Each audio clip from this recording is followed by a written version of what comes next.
you saw the thumbnail, you know exactly what effect I'm talking about, so let's get into it. Number one mistake that I see people make with their EQs is absolutely detrimental to your mix, so you do not want to be making it. And that number one thing is...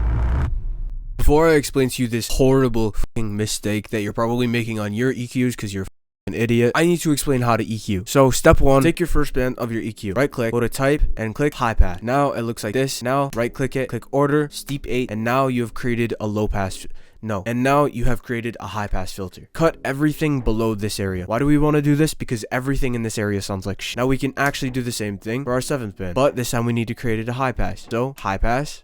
So low pass, right click it again, order, steep 8, and now our EQ looks like this. Step 2, go to one of these bands, scroll down on your mouse wheel so it's narrow like this, and then play your vocal and go like this. When you hear something that sounds bad,